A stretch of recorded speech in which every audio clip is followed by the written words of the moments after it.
വറഹ്മത്തുള്ളാഹി വബറകാതുഹു. അൽഹംദുലില്ലാഹി റബ്ബിൽ ആലമീൻ വസ്സലാത്തു വസ്സലാമു അലാ അഷ്റഫിൽ അംബിയാഇ വൽ മുർസലീൻ വഅലാ ആലിഹി വസ്വഹ്ബിഹി അജ്മഈൻ. അമ്മാ ബഅദ്. ബഹുമാന്യ സഹോദരങ്ങളെ, സത്യവിശ്വാസികളെ, സർവലോക രക്ഷിതാവും നിയന്താവുമായ അല്ലാഹു സുബ്ഹാനഹു വ തആലയുടെ അനുഗ്രഹവും കാരുണ്യവും എല്ലാം നാം ഏവരിലും വർഷിക്കുമാറാവട്ടെ. ഇന്നലെ എന്നോണം തുടങ്ങി ഇന്ന് നമ്മൾ വിശുദ്ധ റമളാനിൻ്റെ 16ാമത്തെ നോമ്പിൽ ഇന്നെത്തി നിൽക്കുകയാണ്. മനസ്സുകൊണ്ട് കഴിഞ്ഞു പോയ ദിവസങ്ങൾ ഓരോന്നും തൃപ്തികരമാണോ, അതോ വേണ്ടത്ര ആയിട്ടില്ലേ എന്നുള്ള ചോദ്യങ്ങളൊക്കെ നമ്മൾ നമ്മളോട് തന്നെ ചോദിക്കേണ്ട ഒരു സമയമാണ്. പൊതുവെ റമദാനിൻ്റെ ആദ്യത്തെ പകുതി കഴിഞ്ഞാൽ പിന്നെ ബാക്കി ദിവസങ്ങൾ വളരെ വേഗത്തിൽ അതങ്ങനെ പോയിത്തീരുകയും ചെയ്യും. നമുക്കറിയാം, ഇന്ന് റമദാൻ 16 എന്ന് പറയുമ്പോൾ 16ാമത്തെ നോമ്പിലാണ് നമ്മളുള്ളത്. അതോടൊപ്പം റമദാൻ 17ൻ്റെ രാവ് കൂടിയാണിന്ന്. നാളെ റമദാൻ 17-മാണ്. ചരിത്രത്തിൽ തുല്യതയില്ലാത്ത ഒരു പോരാട്ടം നടന്ന, ഇസ്ലാമിൻ്റെ ആദ്യത്തെ യുദ്ധം നടന്ന ദിവസം കൂടിയാണ് റമദാൻ 17 എന്ന് പറയുന്നത്. അഥവാ ഹിജറ 2ാമത്തെ വർഷം ഒരു റമദാൻ 17-നാണ് ബദർ യുദ്ധം നടക്കുന്നത്. ബദറിൻ്റെ ചരിത്രങ്ങൾ നമ്മൾ പഠിക്കുമ്പോൾ അവിടെ എവിടെയും സർവായുധ സജ്ജരായി വന്ന് പോരാടിയ ഒരു മുസ്ലിം സൈന്യത്തെ കാണാൻ പറ്റില്ല. മറിച്ച് യുദ്ധം പോലും ഉദ്ദേശിക്കാതെ വന്ന, ഒന്നുമില്ലാത്ത, കയ്യിൽ കാര്യമായ ഒരായുധവുമില്ലാത്ത അവസ്ഥയിലാണ് ബദറിലേക്ക് അവർ എത്തുന്നത്. പൊതുവെ അറബികൾക്ക് അവരുടെ കയ്യിൽ ഒരു ഉടവാൾ ഉണ്ടാകും, അതെപ്പോഴും ഉണ്ടാകും. അത് അവരുടെ ഒരു ഐഡൻറ്റിറ്റിയാണ്. അതല്ലാതെ മറ്റ് യാതൊന്നും അവരുടെ കയ്യിൽ ശത്രുക്കളെ നേരിടാനില്ലായിരുന്നു. അപ്പോൾ നമ്മൾ മൊത്തത്തിൽ ബദറിൻ്റെ ചരിത്രം എവിടെ നിന്ന് വായിച്ചാലും കാണുന്ന ഒന്നുണ്ട്. അതായത് എല്ലാ നിലയ്ക്കും സജ്ജരായി ഒരുങ്ങി വന്ന ഒരു കൂട്ടം ആളുകളെ ഈമാനിൻ്റെ ശക്തി കൊണ്ട് മാത്രം പരാജയപ്പെടുത്തിയ ഒരു യുദ്ധം എന്ന്. അഥവാ തൗഹീദിൽ അടിയുറച്ചു നിൽക്കുകയും തൗഹീദിനു വേണ്ടി ജീവിക്കുകയും തൗഹീദിനു വേണ്ടി പ്രയാസങ്ങളും പീഡനങ്ങളും ഒക്കെ ഏറ്റുവാങ്ങുകയും ചെയ്ത ദുർബലരായ ഒരു സമൂഹത്തിന്, എന്നാൽ ഈമാൻ കൊണ്ട് കരുത്തരായ, ആയുധബലം കൊണ്ടും ശരീരം കൊണ്ടും മറ്റ് സന്നാഹങ്ങൾ കൊണ്ടുമൊക്കെ ദുർബലരായിരുന്ന ഒരു ടീമിന്, ഒരു സംഘത്തിന് അള്ളാഹു നൽകിയ വിജയമായിരുന്നു ബദറിലേത്. ആ ഒരു ദിവസത്തെ അള്ളാഹു സുബ്ഹാനഹു വ തആല വിശേഷിപ്പിച്ചത് മറ്റ് ചരിത്രത്തിൽ എവിടെയും അങ്ങനെ ഒരു വിശേഷണം അള്ളാഹു കൊടുത്തിട്ടില്ല. യൗമുൽ ഫുർഖാൻ. ഫുർഖാൻ എന്ന് പറഞ്ഞാൽ ഫറഖ എന്ന അറബി വാക്കിൽ നിന്നാണ് ഫുർഖാൻ വരുന്നത്. സത്യവും അസത്യവും വേർതിരിക്കപ്പെട്ട ദിവസം എന്നാണ് യൗമുൽ ഫുർഖാൻ എന്നതുകൊണ്ട് അള്ളാഹു സുബ്ഹാനഹു വ തആല ഉദ്ദേശിച്ചത്. വിശുദ്ധ ഖുർആനിലെ 8ാമത്തെ സൂറത്താണ് സൂറത്തുൽ അൻഫാൽ. സൂറത്തുൽ അൻഫാലിലെ 41ാമത്തെ ആയത്തിൽ അള്ളാഹു പറഞ്ഞത്, വമാ അൻസൽനാ അലാ അബ്ദിനാ യൗമൽ ഫുർഖാൻ യൗമൽ തഖൽ ജംആൻ. രണ്ട് സൈന്യവും ഒന്നിച്ചു കൂടിയ, ഒന്നിച്ചേറ്റുമുട്ടിയ ആ ദിവസത്തെ യൗമുൽ ഫുർഖാൻ എന്നല്ലാഹു സുബ്ഹാനഹു വ തആല വിശേഷിപ്പിച്ചു. ബദറിൻ്റെയും ഇസ്ലാമികമായ ചരിത്രത്തിലെ മറ്റ് പോരാട്ടങ്ങളുടെയുമൊക്കെ ചരിത്രം നമ്മൾ പഠിക്കേണ്ടത് ഒരു യുദ്ധത്തിൻ്റെ ചരിത്രം അറിയാനല്ല, അല്ലെങ്കിൽ ഒരു യുദ്ധത്തിൻ്റെ ആ ഒരു ആവേശം, ആ ചരിത്രം വായിച്ച് ആവേശം കൊള്ളാൻ വേണ്ടി മാത്രമല്ല. ഇപ്പം നമ്മൾ പല യുദ്ധചരിത്രങ്ങളും കേട്ടിട്ടുണ്ടാവും. നമ്മൾ സ്കൂളിൽ പഠിച്ചിടത്ത് പല പോരാട്ടങ്ങളെ പറ്റിയും പഠിക്കുന്നുണ്ട്. അങ്ങനെയുള്ള ഒരു പോരാട്ടത്തിൻ്റെ ചരിത്രം അറിഞ്ഞു പോകാനോ വായിച്ചു പോകാനോ ഉള്ളതല്ല സത്യത്തിൽ ബദർ എന്ന് പറയുന്നത്. മറിച്ച് ബദറിൽ പങ്കെടുത്ത 313ഓളം സഹാബികൾ, ഈ ആളുകൾ മുഴുവനും അറിയപ്പെടുന്നത് ബദരീങ്ങൾ എന്നാണ്. ബദറിൽ ഷഹീദായവർ മാത്രമല്ല ബദരീങ്ങൾ, ബദറിൽ പങ്കെടുത്തവരെല്ലാം ബദരീങ്ങളാണ്. അപ്പോൾ ആ ബദരീങ്ങളുടെ ത്യാഗോജ്വലമായ ജീവിതത്തെ അറിയാനും അതിനെ നമ്മുടെ ജീവിതത്തിലേക്ക് പകർത്താനും അത് മാതൃകയാക്കുവാനുമാണ് സത്യത്തിൽ ബദർ എന്ന് പറയുന്നത്. ബദർ യുദ്ധത്തിൽ നിന്ന് നമുക്ക് ലഭിക്കുന്ന ഒരുപാട് ഗുണപാഠങ്ങളും ഒരുപാട് സന്ദേശങ്ങളുമുണ്ട്. അതിലേറ്റവും പ്രധാനപ്പെട്ട ഒന്ന്, ആദർശ പോരാട്ടത്തിൻ്റെ മുമ്പിൽ ബന്ധങ്ങൾക്കോ സ്വന്തങ്ങൾക്കോ സ്ഥാനമില്ല എന്ന വലിയൊരു സന്ദേശം ബദറിലുണ്ട്. ഏറ്റവും വലിയ ഒരു മനുഷ്യൻ്റെ, ഒരു വിശ്വാസിയുടെ ഏറ്റവും വലിയ ബന്ധം എന്ന് പറയുന്നത് അവനും അവൻ്റെ വാപ്പയും തമ്മിലുള്ള ബന്ധമല്ല, അവനും അവൻ്റെ ഭാര്യയും തമ്മിലുള്ള ബന്ധമല്ല, അവനും അവൻ്റെ മക്കളും തമ്മിലുള്ള ബന്ധമല്ല. മറിച്ച് ഒരു മുഅ്മിനെ സംബന്ധിച്ചിടത്തോളം അവൻ്റെ ഉമ്മയേക്കാൾ, അവൻ്റെ ഉപ്പയേക്കാൾ, അവൻ്റെ മക്കളേക്കാൾ അവൻ ബന്ധം ഊട്ടിയുറപ്പിക്കേണ്ടതും നിലനിർത്തേണ്ടതും ആദർശവുമായിട്ടാണെന്നാണ്, ലാ ഇലാഹ ഇല്ലല്ലയുമായിട്ടാണ്. അതിനൊരുപാട് പാഠങ്ങൾ അല്ലെങ്കിൽ അതിൻ്റെ ഒരുപാട് മാതൃകകൾ നമുക്ക് കാണാൻ സാധിക്കും ബദറിൽ.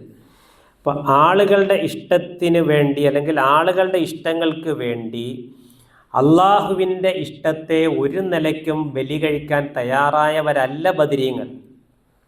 ആളുകളുടെ ഇഷ്ടങ്ങളല്ല ഞങ്ങൾക്ക് വലുത്, അള്ളാഹുവിൻ്റെ ഇഷ്ടമാണ് ഞങ്ങൾക്ക് വലുത് എന്നുറക്കെ പ്രഖ്യാപിച്ചവരായിരുന്നു ബദരീങ്ങൾ. ഉമർ റളിയല്ലാഹു അൻഹു, ആർക്കാണ് അറിയാത്തത് ആ സ്വഹാബിയെ? ഉമർ റളിയല്ലാഹു അൻഹുവിൻ്റെ അമ്മാവൻ, അല്ലേ, അമ്മാവൻ അമ്മായി എന്നൊക്കെ പറയുമ്പോൾ നമുക്ക് ഏറ്റവും അടുത്ത ബന്ധമുള്ളവരാണ്. ഉമർ റളിയല്ലാഹു അൻഹുവിൻ്റെ അമ്മാവൻ ആസ് ബിൻ ഹിഷാം എന്ന് പറയുന്ന വ്യക്തി നേരെ എതിർപക്ഷത്തായിരുന്നു ബദറിലുണ്ടായിരുന്നത്. മഹാനായ അബൂബക്കർ സിദ്ദീഖ് റളിയല്ലാഹു അൻഹുവിൻ്റെ മകൻ അബ്ദുറഹ്മാൻ റളിയല്ലാഹു അൻഹു, അദ്ദേഹം മകൻ അന്ന് മുശ്രിക്കുകളുടെ കൂടെ നിന്നിട്ടാണ് മുസ്ലിങ്ങൾക്കെതിരെ പോരാടിയത്. അപ്പുറത്ത് മകനാണ്, ഇപ്പുറത്ത് വാപ്പയാണ്. പക്ഷെ എൻ്റെ മോനാണല്ലോ അപ്പുറത്ത് നിൽക്കുന്നത്, ഈ യുദ്ധം കഴിയുമ്പോൾ എൻ്റെ മോൻ എന്തെങ്കിലും സംഭവിക്കുമോ എന്നുള്ള പേടിയൊന്നും അവിടെ സിദ്ദീഖ് റളിയല്ലാഹു അൻഹുവിന് ഉണ്ടാകില്ല.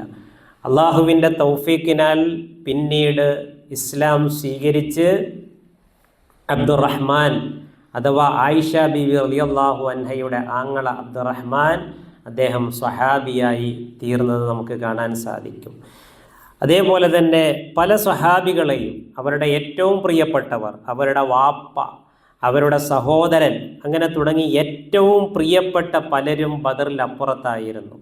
അവരും അങ്ങനെ തന്നെയായിരുന്നു. മുശ്രിക്കുകൾ ഞങ്ങളുടെ ഉപ്പയാണോ ഞങ്ങളുടെ ഉമ്മയാണോ അല്ലെങ്കിൽ ഞങ്ങളുടെ സഹോദരനാണ്, ഇതൊന്നും നോക്കിയില്ല. ഇസ്ലാമിനെ തകർക്കുക എന്ന ഒരൊറ്റ ഉദ്ദേശ്യത്തോടു കൂടിയായിരുന്നു അവരും ബദറിലേക്ക് വന്നത്. അപ്പോൾ അല്ലാഹു സുബ്ഹാനഹു വ തആല പഠിപ്പിക്കുന്നത്, മറ്റു ബന്ധങ്ങളെക്കാൾ ഒരു വിശ്വാസിക്ക് ഏറ്റവും വലിയ ബന്ധം അത് ലാ ഇലാഹ ഇല്ലല്ലയുടെ ബന്ധമാണ്, ആദർശ ബന്ധമാണ്, ഇസ്ലാം എന്ന ബന്ധമാണ് എന്ന് പഠിപ്പിക്കുകയായിരുന്നു. വിശുദ്ധ ഖുർആനിൽ അല്ലാഹു സുബ്ഹാനഹു വ തആല പറയുന്നത് കാണാം, ലാ തജിദു ഖൗമൻ യുഅ്മിനൂന ബില്ലാഹി വൽ യൗമിൽ ആഖിർ യുവാദ്ദൂന മൻ ഹാദ്ദല്ലാഹ വറസൂലഹു വലൗ കാനൂ ആബാഅഹും ഔ അബ്നാഅഹും ഔ ഇഖ്വാനഹും ഔ അശീറതഹും. ഓരോ ബന്ധങ്ങളും അല്ലാഹു എടുത്ത് പറയുകയാണ്. ലാ തജിദു ഖൗമൻ യുഅ്മിനൂന ബില്ലാഹി വൽ യൗമിൽ ആഖിർ. അല്ലാഹുവിലും പരലോകത്തിലും വിശ്വസിക്കുന്ന ആളുകളെ, ഒരു സമൂഹത്തെ നിനക്ക് കണ്ടെത്താൻ കഴിയില്ല. യുവാദ്ദൂന മൻ ഹാദ്ദല്ലാഹ വറസൂലഹു, അള്ളാഹുവിനോടും അള്ളാഹുവിൻ്റെ റസൂലിനോടും പോരാട്ടം പ്രഖ്യാപിച്ച, അള്ളാഹുവിനോടും അള്ളാഹുവിൻ്റെ റസൂലിനോടും ശത്രുത പ്രഖ്യാപിച്ച ആളുകളെ നിനക്കൊരിക്കലും കണ്ടെത്താൻ കഴിയില്ല. വലൗകാനു ആബാഅഹും, അതവരുടെ ഉപ്പമാരാണെങ്കിലും, ഔ അബ്നാഅഹും, അല്ലെങ്കിൽ അവരുടെ മക്കളാണെങ്കിലും, ഔ ഇഖ്വാനഹും ഔ അശീറതഹും, അതല്ല അവരുടെ സഹോദരങ്ങളാണെങ്കിലും അവരുടെ കുടുംബങ്ങളാണെങ്കിലും ബന്ധുക്കളാണെങ്കിലും അതിനൊന്നും അവർ വില കൽപ്പിക്കുന്നില്ല. അതിനും അപ്പുറം അവർ വില കൽപ്പിക്കുന്നത് ആർക്കാണ്? അള്ളാഹുവിനും അവൻ്റെ റസൂലിനുമാണെന്നുള്ളതാണ്. അപ്പോൾ ഈ ഒരു കാര്യം എല്ലാ ബന്ധങ്ങളെക്കാളും വലുത് ആദർശ ബന്ധമാണ് എന്ന് നമുക്ക് പഠിപ്പിച്ചു തരുന്ന ഒരു യുദ്ധം കൂടിയായിരുന്നു ബദർ എന്ന് പറയുന്നത്. അതേപോലെ തന്നെ മറ്റൊന്ന്, ജീവിത പ്രതിസന്ധികളിലും അതുപോലെ തന്നെ ശത്രുക്കളാലുള്ള പരീക്ഷണങ്ങളിലും അതിനെല്ലാം ഇടയ്ക്ക് പ്രാർത്ഥനയ്ക്ക് ഏറ്റവും വലിയ ഒരു പ്രാധാന്യമുണ്ട് എന്നുകൂടി നമുക്ക് പഠിപ്പിച്ചു തരുന്ന യുദ്ധമായിരുന്നു ബദർ യുദ്ധം എന്ന് പറയുന്നത്. ഇതിൻ്റെ ചരിത്രത്തിൻ്റെ മറ്റൊരു ഭാഗം നോക്കിയാൽ നമുക്ക് കാണാം, റസൂലുള്ളാഹി സ്വല്ലല്ലാഹു അലൈഹി വസല്ലമയോട് എത്രമാത്രം വിധേയത്വവും അനുസരണവും സ്വഹാബികൾക്ക് കാണിക്കാൻ പറ്റുമോ അത്രമാത്രം അവർ കാണിച്ചിരുന്നു.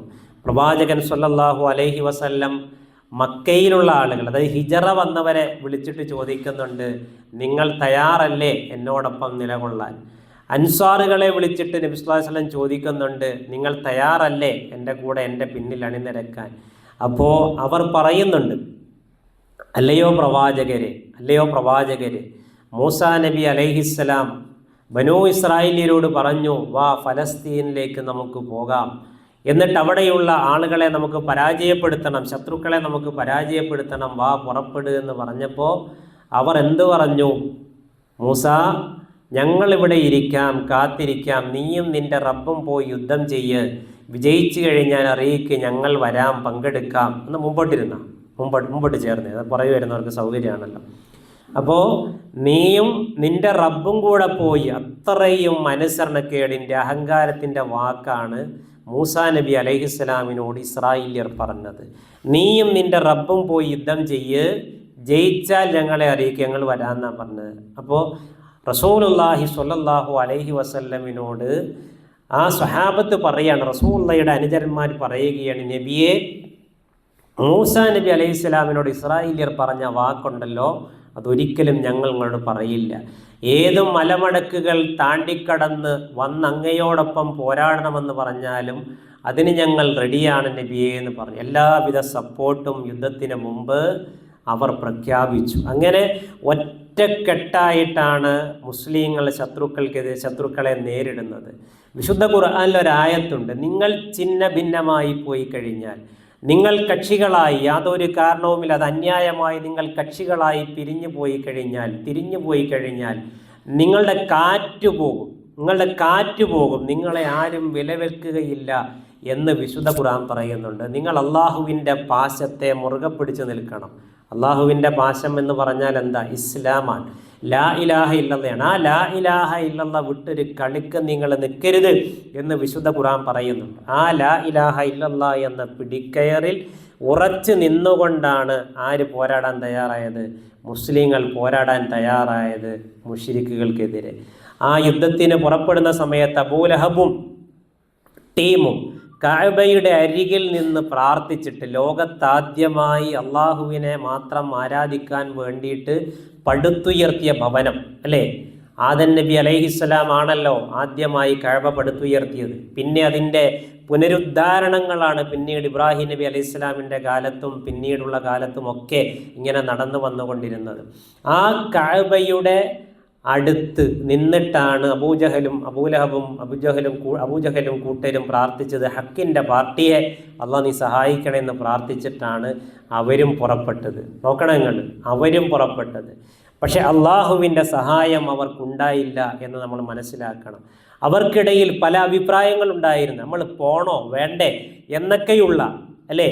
അബൂ സുഫിയാൻ്റെ കച്ചവട സംഘവും യുദ്ധത്തിൻ്റെ പശ്ചാത്തലം അതായിരുന്നു.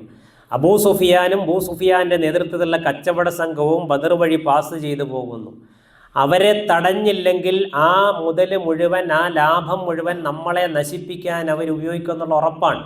അതുകൊണ്ട് അവരെ തടയാൻ വേണ്ടി പുറപ്പെട്ടതാണ്. പക്ഷേ ഈ വിവരമറിഞ്ഞ് മുന്നോട്ട് പോയി നമ്മൾ സദസ്സിലിരിക്കും, മുന്നോട്ടിരിക്കുന്നതാണ് ബർക്കത്ത് ഖൈർ. അപ്പോൾ അവരെ തടയാൻ വേണ്ടി പുറപ്പെട്ടു. പക്ഷെ അവർ ഈ വിവരം അറിഞ്ഞ് എന്ത് ചെയ്തു? രക്ഷപ്പെട്ടു.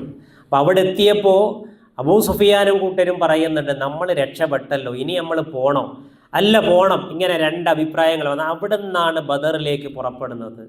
പിന്നീടാണ് പോരാട്ടം നടക്കുന്നത്. അതിൻ്റെ തുടക്കത്തിൽ തന്നെ മുസ്ലിം പക്ഷത്ത് വിജയത്തിൻ്റെ അടയാളങ്ങൾ കണ്ടു തുടങ്ങിയിരുന്നു. പ്രിയമുള്ളവരെ, ആ ബദർ നടക്കുന്നതിൻ്റെ തലേന്നും റസൂലുള്ളാഹി സ്വല്ലല്ലാഹു അലൈഹി വസല്ലം ഒരു ചെറിയ ടെൻ്റ് ഉണ്ടായിരുന്നു. റസൂലുള്ളാഹി സ്വല്ലല്ലാഹു അലൈഹി വസല്ലമയ്ക്ക് ഇരിക്കാൻ വേണ്ടിയിട്ട് ചെറിയ ടെൻ്റ്. ആ ടെൻറ്റിൻ്റെ ഉള്ളിലിരുന്ന് സ്വഹാബികൾ ബാക്കിയുള്ളവരെല്ലാം പുറത്തിങ്ങനെ പല ഭാഗങ്ങളിലായിട്ട് ഇങ്ങനെ നടക്കണം. അതിൻ്റെ ഒരുക്കങ്ങൾ കാര്യങ്ങളൊക്കെ നടക്കുന്നു. റസൂലുള്ളാഹി സ്വല്ലല്ലാഹു അലൈഹി വസല്ലമയുടെ കൈകൾ ഉയർന്നു തന്നെ നിൽക്കുകയാണ്, നിരന്തരം പ്രാർത്ഥിച്ചുകൊണ്ടിരിക്കുക. നമ്മളൊക്കെ ഉണ്ടല്ലോ, നമ്മളിങ്ങനെ ദുആ ചെയ്തു, ഞാൻ എത്ര ദുആ ചെയ്തു, എന്നിട്ട് അള്ളാഹ് അതിന് ജവാബ് തരുന്നില്ലല്ലോ, അള്ളാഹ് എൻ്റെ പ്രാർത്ഥന സ്വീകരിക്കുന്നില്ലല്ലോ എന്നൊക്കെ നമുക്കിങ്ങനെ തോന്നാറുണ്ടല്ലോ. റസൂലുള്ളാഹി സ്വല്ലല്ലാഹു അലൈഹി വസല്ലം ഇങ്ങനെ കൈകൾ ഉയർത്തി തേടിക്കൊണ്ടേയിരിക്കണം. ആ പ്രാർത്ഥന നിർത്തുന്നില്ല. ആ പ്രാർത്ഥന എപ്പോഴാണ് അവസാനിക്കുന്നതെന്ന് അറിയോ? റസൂലുള്ളാഹി സ്വല്ലല്ലാഹു അലൈഹി വസല്ലമിന് യുദ്ധത്തിൻ്റെ തലേന്നൊരു സന്തോഷ വാർത്ത ലഭിച്ചു. എന്തായിരുന്നു ആ സന്തോഷ വാർത്ത എന്നറിയോ? ഇദ് തസ്തഗീസൂന റബ്ബക്കും ഫസ്തജാബ ലക്കും അന്നീ മുമിദ്ദുക്കും ബിഅൽഫിൻ മിനൽ മലായികതി മുർദിഫീൻ. ഇദ് തസ്തഗീസൂന റബ്ബക്കും, നിങ്ങൾ നിങ്ങളുടെ റബ്ബിനോട് ഇസ്തിഗാസ ചെയ്ത സന്ദർഭം ഓർക്കുക. ഫസ്തജാബ ലക്കും, നിങ്ങൾക്കിതാ ഉത്തരം നൽകപ്പെട്ടിരിക്കുന്നു. അന്നീ മുമിദ്ദുക്കും ബിഅൽഫിൻ മിനൽ മലായികതി മുർദിഫീൻ, തുടരെ ഇറങ്ങുന്ന 1000ഓളം മലക്കുകളെ കൊണ്ട് നിങ്ങൾക്കിതാ സന്തോഷ വാർത്ത അറിയിക്കപ്പെട്ടിരിക്കുന്നു. അള്ളാൻ്റെ സന്തോഷ വാർത്ത എത്തി, മലക്കുകൾ ഉണ്ടാകും പോരാടാൻ. അതുകൊണ്ടാണ് സ്വഹാബികൾ പറയുന്നത്, ഞങ്ങൾ ബദറിൻ്റെ പോർക്കളത്തിൽ ഇങ്ങനെ ശത്രുക്കൾക്കെതിരെ പോരാട്ടത്തിനിറങ്ങി വാള് വീശുമ്പോൾ തുരുമ്പ് പിടിച്ച വാളുകൾ ഞങ്ങളിങ്ങനെ വീശുന്ന അറിയുള്ളൂ, ശത്രുക്കളുടെ തല ഇങ്ങനെ നിലത്ത് വീഴുന്ന കാണുന്നുണ്ടെന്ന്. റസൂലുള്ളാഹി സ്വല്ലല്ലാഹു അലൈഹി വസല്ലം മലക്കുകൾ ഇറങ്ങിയിരുന്നു എന്നാണ്, പോരാട്ടത്തിന് വേണ്ടി മലക്കുകൾ ഇറങ്ങിയിരുന്നു എന്നാണ്. അങ്ങനെ മലക്കുകളുടെ സഹായം നേർക്ക് നേരെ ലഭിച്ച ഇസ്ലാമിക ചരിത്രത്തിലെ ആദ്യത്തെ പോരാട്ടമായിരുന്നു ബദർ എന്ന് പറയുന്നത്. വിശുദ്ധ ഖുർആൻ പറയുന്നുണ്ട്, ആ പോർക്കളത്തിൽ വെച്ച് റസൂലുള്ളാഹി സ്വല്ലല്ലാഹു അലൈഹി വസല്ലം നിന്ന സ്ഥലത്ത് നിന്ന് ഒരു പിടി മണ്ണ് വാരിയിട്ട് ശത്രുക്കൾക്ക് നേരെ എറിയുകയായിരുന്നു. ഏതാണ്ട് 1000-നടുത്ത് വരുന്ന ആളുകൾ ശത്രുപക്ഷത്തുണ്ടായിരുന്നു. ബദറിൽ അവർ എത്തിയ ശേഷം, തമ്പടിച്ച ശേഷം ബദറിൽ വന്ന സ്ത്രീകൾ, അവരുടെ മുശ്രിക്കുകളുടെ ഒപ്പം വന്ന സ്ത്രീകൾ നൃത്തം ചവിട്ടി, അവർ പാട്ടുപാടി, വാദ്യാഘോഷങ്ങളോടുകൂടി അവർ നൃത്തം ചവിട്ടി. അവർ കൂടെ കൊണ്ടുവന്ന ഒട്ടകങ്ങളെ അറുത്തു. യുദ്ധത്തിന് മുമ്പ് തന്നെ യുദ്ധവിജയം അവരാഘോഷിച്ചു, ആനന്ദിച്ചു. പക്ഷേ യുദ്ധം ആരംഭിച്ചപ്പോൾ അള്ളാഹുവിൻ്റെ സഹായം മുസ്ലിങ്ങൾക്ക് എത്തുകയായിരുന്നു. ചരിത്രത്തിൽ കാണാം, മുസ്ലിം പക്ഷത്ത്, മുസ്ലിങ്ങൾ താവളമടിച്ച സ്ഥലത്ത് ഒരു മഴ പെയ്തു. അതേ മഴ അപ്പുറത്തും പെയ്തു. ഇപ്പുറത്ത് മുസ്ലിം പക്ഷത്ത് ആ മഴ പെയ്തപ്പോൾ അവർക്ക് കാലുകൾ ഉറച്ചു നിന്ന് യുദ്ധത്തിനുള്ള ഒരു സാഹചര്യം ഒരുങ്ങിന. അതേ മഴ അപ്പുറത്ത് പെയ്തപ്പോൾ അവർ നിന്ന സ്ഥലങ്ങൾ തെന്നാൻ തുടങ്ങിയെന്ന, വഴുതാൻ തുടങ്ങിയെന്ന, അത് ചെളിയായിപ്പോയി. ഇങ്ങനെ യുദ്ധത്തിന് മുമ്പ് പോലും അള്ളാഹുവിൻ്റെ കൃത്യമായ ഇടപെടൽ ആ യുദ്ധത്തിലുണ്ടായി. പ്രവാചകൻ സ്വല്ലല്ലാഹു അലൈഹി വസല്ലമയ്ക്ക് സന്തോഷം വാർത്ത ഇറങ്ങി. പ്രവാചകൻ്റെ തട്ടം നനഞ്ഞു എന്നാണ്, പ്രവാചകൻ്റെ താടിരോമങ്ങൾ നനഞ്ഞു എന്നാണ്. അബൂബക്കർ സിദ്ദീഖ് റളിയല്ലാഹു അൻഹു ടെൻറ്റിൻ്റെ ഉള്ളിലേക്ക് വന്നിട്ട് പറയുന്നുണ്ട്, നബിയെ മതി, അങ്ങ് എത്രയാണ് ദുആ ചെയ്തത്, അങ്ങയുടെ പ്രാർത്ഥന അല്ലാഹ് കേൾക്കും എന്ന് പറയുന്നുണ്ട്. നോക്കൂ, ആ സമയത്ത് പോലും റസൂലുള്ളാഹി സ്വല്ലല്ലാഹു അലൈഹി വസല്ലം ദുആ ചെയ്യുന്നു. അത്രമാത്രം അള്ളാഹുവിനോട് തേടിക്കൊണ്ടാണ് ആ യുദ്ധക്കളത്തിലേക്ക് മുസ്ലിം സൈന്യം ഇറങ്ങുന്നത്. വിശുദ്ധ ഖുർആനിൽ ഒരു ആയത്തുണ്ട്. ആയത്ത് ഇങ്ങനെയാണ്, വഇദാ സഅലക ഇബാദി അന്നി ഫഇന്നി ഖരീബ്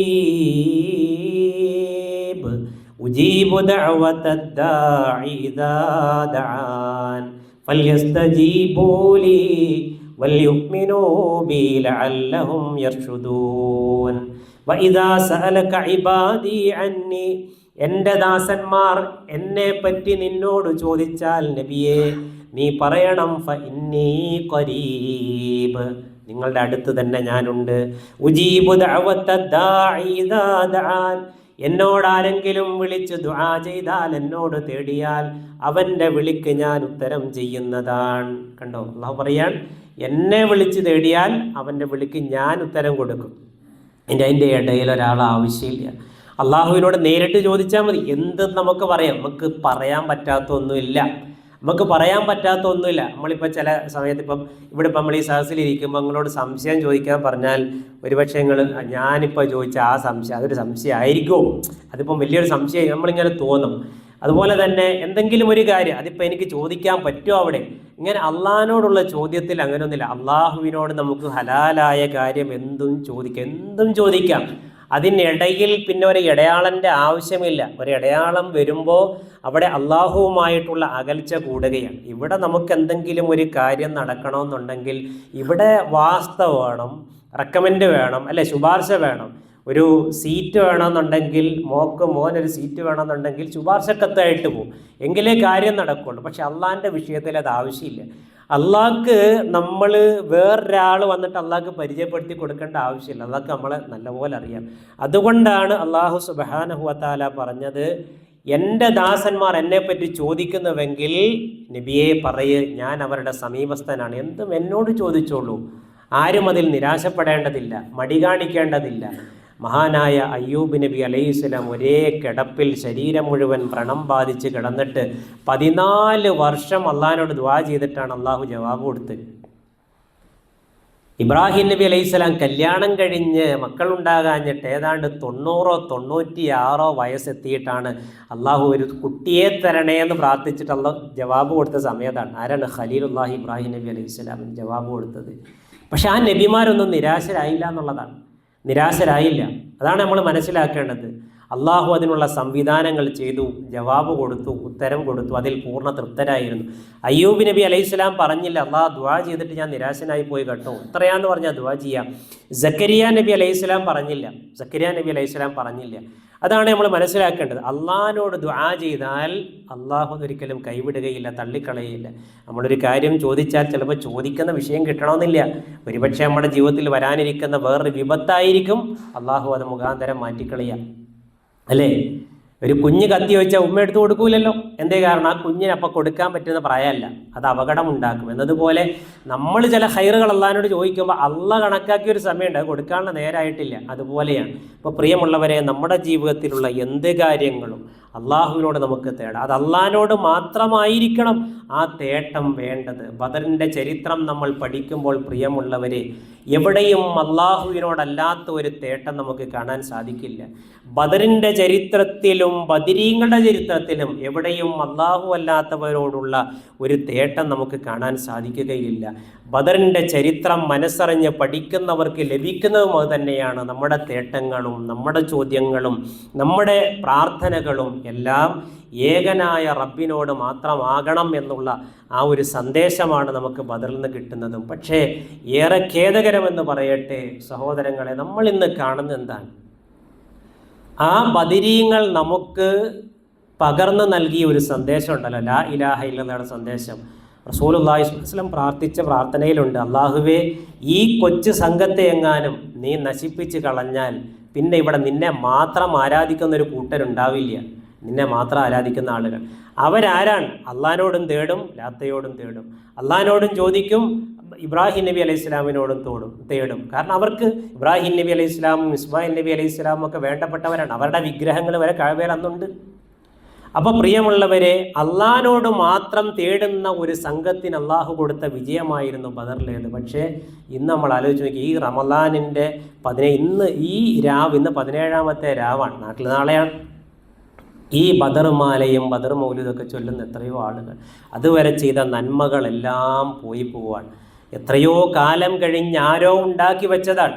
നമ്മുടെ വീട്ടിലെ ഉമ്മമാരും പ്രായം ചെന്ന ഉമ്മമാരും ഉപ്പമാരുമൊക്കെ അത് ബദരീങ്ങളുടെ മദ്ഹാണല്ലോ എന്ന് വിചാരിച്ചിട്ട് ചൊല്ലാണ്. പക്ഷെ അതിലുള്ളത് എന്താ? പച്ചയായ ശിർക്ക.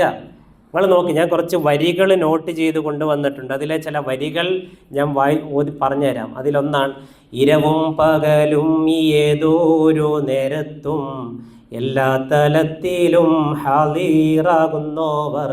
ബദർമാലയിലുള്ള വരിയാണ്.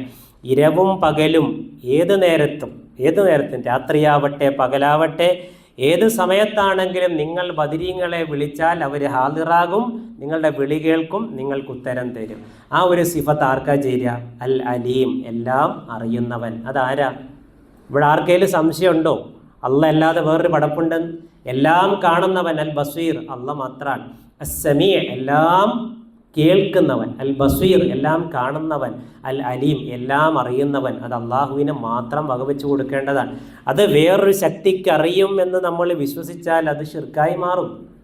അതുപോലെ തന്നെ വേറൊരു വരി: ദാഹം പസിപ്പോ കൊടുമാ തളർച്ചയോ തടിയിൽ മരിലോ ജിൻ ഷൈത്വാൻ ചതിയാലോ ദേഹം വലഞ്ഞോനീ പേരീനെ ചൊല്ലിയാൽ തീരും മൂലമേ ഷീഫയാകുമെന്നോവർ. അതിലെ വരിയാണത്. ദാഹം വരികയാണ്, അതുപോലെ തന്നെ പശിപ്പ് വരികയാണ്, അതുപോലെ തന്നെ വിശപ്പ് വരികയാണ്, തളർച്ച വരികയാണ്, അതുപോലെ തന്നെ രോഗം വരികയാണ്. തടി എന്ന് പറഞ്ഞാൽ ശരീരം. രോഗം വരികയാണ്, ഷെയ്ത്താൻ ബാധയുണ്ടാകാൻ, പിശാച് ബാധയുണ്ടാകാൻ, കണ്ണേറുണ്ടാകാൻ. ഇങ്ങനെ ഏതെല്ലാം നിലയ്ക്ക് നിങ്ങൾക്ക് പ്രയാസങ്ങൾ ഉണ്ടായാലും നിങ്ങൾ ഇവരുടെ പേരുകൾ ചൊല്ലി ദുആ ചെയ്താൽ അത് പറഞ്ഞു തീരും മുമ്പ് നിങ്ങളുടെ അസുഖം ഷിഫയായി കിട്ടും എന്നാണ് അതിലെ ഒരു വരി. പിന്നെയുമുണ്ട്: എന്നും കൊടുമാമികന്തോരു ദീനത്തിൽ അവരെ വിളിച്ച് ദുആനേയിരുന്നെങ്കിൽ അന്നേരം തന്നെ ഷീഫകളെ കിട്ടാതെ ആയിട്ടതില്ല ഒരുത്തനുമെന്നോവർ. ഇത് ചൊല്ലിയിട്ടുണ്ടോ? അതായത് ഇവരുടെ പേര് വിളിച്ച് ദുആ ചെയ്താൽ, ആ ദുആ എന്നുള്ള വാക്ക് തന്നെ ഉപയോഗിച്ചിരിക്കുന്നത്, നിങ്ങൾക്ക് ഷിഫ കിട്ടും എന്നാണ്.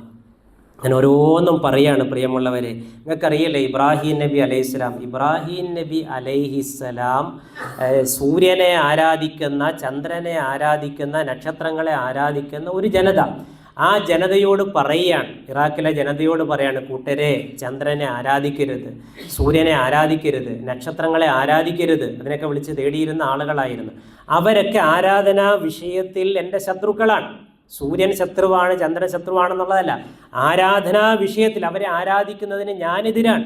എന്നിട്ട് ഇബ്രാഹിം നബി അലൈഹി സ്വലാം പറയുക: ഫഇന്നഹും അദുവ്വുല്ലി ഇല്ലാ റബ്ബൽ ആലമീൻ الذي خلقني فهو يهدين والذي هو يطعمني ويشفين ويسقين وإذا مرضت فهو يشفين. കുറേ കാര്യങ്ങൾ പറയാം. എന്നെ സൃഷ്ടിച്ചവൻ എൻ്റെ റബ്ബാണ്, എനിക്ക് ഹിദായത്ത് നൽകിയവൻ അവനാണ്, എനിക്ക് വിശക്കുമ്പോൾ ഭക്ഷണം തരുന്നത് അവനാണ്, എനിക്ക് ദാഹിക്കുമ്പോൾ എനിക്ക് വെള്ളം തരുന്നത് അവനാണ്. പിന്നെ ലാസ്റ്റ് പറയുന്നത് എന്താ പറയുക? വൈദാ മരിൽതു ഫഹുവ യശ്ഫീൻ. എനിക്ക് രോഗം വന്നാൽ എനിക്ക് ഷിഫ തരുന്നവൻ എൻ്റെ റബ്ബാണ്, ബദരീങ്ങളല്ല, ഉഹുദീങ്ങളല്ല, അതല്ലെങ്കിൽ മുൻകഴിഞ്ഞ നബിമാരല്ല എന്ന് ആ ഇബ്രാഹിം നബി അലൈഹിസ്സലാം പ്രഖ്യാപിച്ചുവെങ്കിൽ പ്രിയമുള്ളവരെ, ആ പ്രഖ്യാപനത്തിൻ്റെ സന്ദേശമാണ് നമുക്ക് ബദറിൽ കാണാൻ സാധിക്കുന്നത്. അതേപോലെ തന്നെ ഈ പ്രസവം, പെണ്ണ് പ്രസവിക്കാനായിട്ട് ആ പ്രസവം നടക്കാതെ വരുമ്പോൾ പ്രയാസപ്പെടുന്ന സമയത്ത് ബദർമാല പറയുന്നത് എന്താ അറിയോ? ഇന്ത സഹാബികൾ പെരീനയുതുകിൽ കൂറി മുടിയും മൂനം ഫല്ല തന്നീൻ തന്നീന്ന് കുട്ടി പിറക്കലിൽ ഇല്ലാശക്കെന്നോവർ. ഇവരുടെ പേര് ചൊല്ലി ഇങ്ങനെ ദുആ ചെയ്താൽ ആ പ്രസവം വേഗം നടക്കുന്ന, അങ്ങനെ ഓരോന്നും പോവാൻ. മോഷണം നടക്കാതിരിക്കാൻ എന്ത് ചെയ്താൽ മതി?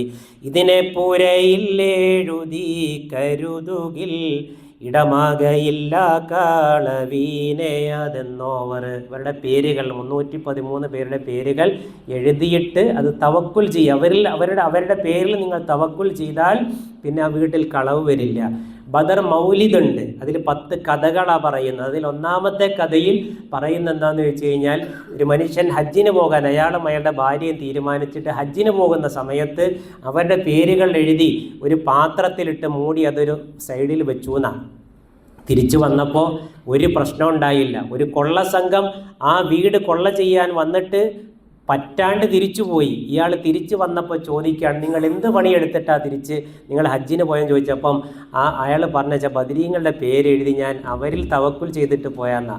എങ്കിൽ അതായിരിക്കും കാരണമല്ലേ എന്ന് ചോദിച്ചുകൊണ്ട് എന്ത് ചെയ്തു, ആ മനുഷ്യൻ മുസ്ലിമായി എന്ന് പറയുന്നുണ്ട്. ആ മനുഷ്യൻ മുസ്ലിമായി എന്ന് പറയുന്നുണ്ട് ചരിത്രത്തിൽ. പ്രിയമുള്ളവർ, ഇതൊക്കെ നമുക്ക് എങ്ങനെ വിശ്വസിക്കാനാണ്? ഇങ്ങനെ ഒരുപാട് കാര്യങ്ങൾ ആ മാലയിൽ പറയുന്നത്. എന്ന് വെച്ചാൽ തനിച്ച ഷിർക്കാണ് അതിൽ പറയുന്നത്. മദ്ഹുകളൊന്നും അല്ല, ബദരീങ്ങളെ പുകഴ്ത്തുകയല്ല ചെയ്യുന്നത്. അതുകൊണ്ട് കാര്യമായ ഒരു ജാഗ്രത നമുക്കുണ്ടാവണം. നമ്മുടെ ജീവിതത്തിൽ നമ്മളിപ്പോൾ 16 നോമ്പെടുത്തു. നമ്മളെടുത്ത നോമ്പ്, നമ്മൾ ഓതുന്ന ഖുർആനിലെ ആയത്തുകൾ, സൂറത്തുകൾ, നമ്മൾ ചെയ്യുന്ന ഓരോ നന്മകൾ അത് ബാത്തിലായി പോകാൻ ഒരു കേവലമായ ഇത്തരം ഒരു വിളി മതി. അതുകൊണ്ട് ആ ഷിർക്കിൻ്റെ വിഷയത്തിൽ തികഞ്ഞ ജാഗ്രത നമുക്കുണ്ടാവണം. തൗഹീദിൽ അടിയുറച്ച് ജീവിക്കാനും ആ തൗഹീദോടുകൂടി അള്ളാഹുവിലേക്ക് മടങ്ങാനും കഴിയണം. അവർക്കാണ് അള്ളാഹു സ്വർഗത്തിൽ ഉന്നതമായ സ്ഥാനങ്ങളും ഉന്നതമായ പദവികളും എല്ലാം ഒരുക്കി വച്ചിരിക്കുന്നത്. അള്ളാഹു സുബ്ഹാനഹു വ തആല യഥാർത്ഥ മുവഹിദുകളിൽ നമ്മയെല്ലാം ഉൾപ്പെടുത്തി അനുഗ്രഹിക്കുമാറാവട്ടെ. നമ്മുടെ എല്ലാ നന്മകളെയും അള്ളാഹു സുബ്ഹാനഹു വ തആല കബൂൽ ചെയ്യുമാറാവട്ടെ. റഹ്മാനായ റബ്ബ് അവൻ്റെ മഹത്തായ റഹ്മത്ത് കൊണ്ടും ഫദ്ല് കൊണ്ടും എല്ലാം നമുക്ക് വിട്ടുപുറത്ത് മാപ്പാക്കി തരുമാറാവട്ടെ. ഇൽമിൻ്റെ ഈ സദസ്സിൽ റഹ്മാനായ റബ്ബ് നമ്മളെ ഒരുമിച്ച് കൂട്ടിയതുപോലെ നാളെ മഹ്ശറിലും സ്വർഗത്തിലും ഒത്തുചേരാനുള്ള മഹാഭാഗ്യം അള്ളാഹു സുബ്ഹാനഹു വ തആല നമുക്കെല്ലാം പ്രദാനം ചെയ്യട്ടെ. വസല്ലല്ലാഹു അലാ നബിയിന മുഹമ്മദ് വഅലാ ആലിഹി വസഹ്ബിഹി വസല്ലം. വആഖിറു ദഅ്വാനാ അൽഹംദുലില്ലാഹി റബ്ബിൽ ആലമീൻ. അസ്സലാമു അലൈക്കും വറഹ്മത്തുള്ളാഹി വബറകാതുഹു.